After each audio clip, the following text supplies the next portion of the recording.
آج جو ہماری خان صاحب کے ساتھ کھڑے ہونے کی بات ہے، یہی جنگ ہے کہ ہمیں فرق واضح ہے کہ کیا صحیح ہے کیا غلط ہے. مطلب اتنا بڑا فرق ہے کہ آپ کسی بھی خان صاحب کے ساتھی کو کہیں کہ آپ قسم کھا رہے ہیں کہ خان صاحب کرپٹ نہیں ہے، وہ قسم کھا کے بتائے گا. پاکستان میں آپ کو اپوزیشن کے لوگ بھی قسم کھانے کے لیے تیار ہیں کہ نہیں خان کرپٹ نہیں ہے. اور جبکہ نواز شریف اور زرداری کے لیے ان کے بچے قسم کھانے کے لیے تیار نہیں ہیں. تو ایسے میں یہ یاد رکھنا، ہم اور آپ کلمہ گو ہیں، ہم نے کلمہ اللہ اور رسول کا پڑھا ہوا ہے. میں اس وقت میرے خیال میں 6-7 سال کا ہوں گا. تو جمعے کی نماز میں میرا جو چھوٹا بھائی ہے وہ میرے سے 3 سال چھوٹا ہوتا تھا. میں اگر 7 سال کا ہو گیا تو وہ 4 سال کا. تو ملازم کے ساتھ ہمیں قریبی ایک مسجد میں بھیجا جاتا تھا جمعے کی نماز پر. تو ہم خوشی خوشی جاتے تھے. اتنے چھوٹے ہوتے تھے وہ ٹوپی بھی ہمیں فٹ نہیں آتی تھی. پہلے سجدے میں ہی ٹوپی نیچے رہ جاتی تھی.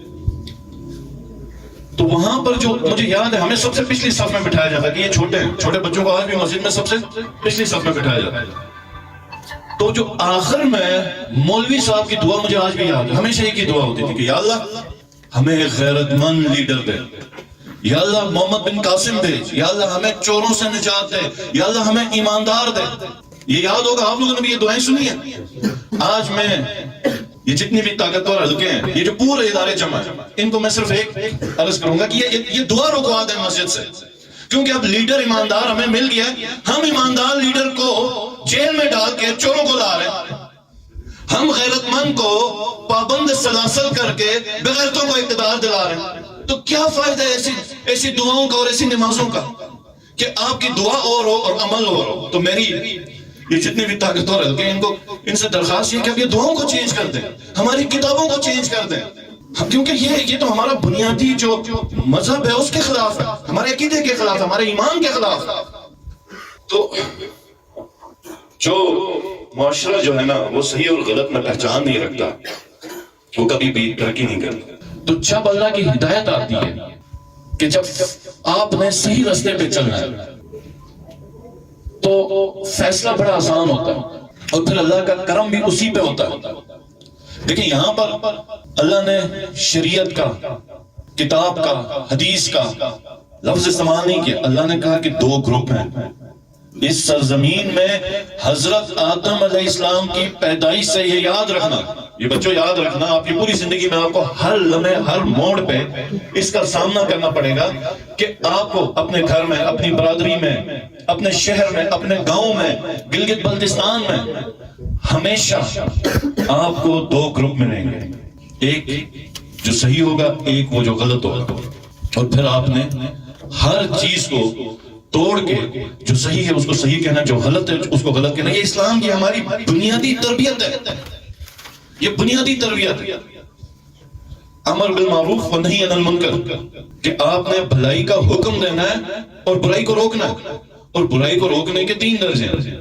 پہلے ہاتھ سے روکنا ہے، طاقت سے روکنا ہے. نہیں روک سکتے ہو تو زبان سے روکنا، اور نہیں روک سکتے ہو زبان سے، بہت زیادہ کمزوری ہے، بہت ہمیں کمزوری ہے، تو کم سے کم دل میں برا سمجھو کہ یہ جو بندہ کر رہا ہے یہ برا کر رہا ہے، یہ جو بندہ ہے یہ غلط ہے. اس کے بغیر یہ معاشرہ نہیں بنتا. میں اپنی آپ کو ایک یادداشت بتاتا ہوں. میں جب سکردو میں میرے والد صاحب کی پوسٹنگ تھی، اور یہ سب سے انسان کی خرابی اللہ نے قرآن میں بھی کئی جگہوں پر ذکر کیا کہ ایک وقت جو انسان کی جو سب سے بڑی خرابی ہوتی ہے، جو سب سے بڑا اس کے اوپر عذاب ہوتا ہے، وہ یہ ہوتا ہے کہ وہ صحیح اور غلط، نیکی اور بدی، حلال اور حرام میں پہچان کرنے کی صلاحیت کھو بیٹھتا ہے. تو جب ہمارا معاشرہ، ہم لوگ ایسے بیٹھ جائیں کہ جہاں پر ٹی وی پر جو غلط ہے وہ بھی زبان بھر بھر کے بولے، باہر گز گز کی زبان نکال کے، تو وہ بیسیکلی معاشرے کو للکار ہے. یہ ہم سب کو للکار ہے. جیسا شنارتھن نے ساری اشر کاٹ تم تھن کہ اللہ نے ہمیں آنکھیں دی، ہمیں پتہ ہے حقیقت کا. تو کیسے ایک بندہ جو غلط اور وہ آگے اپنا دعویٰ پیش کرے؟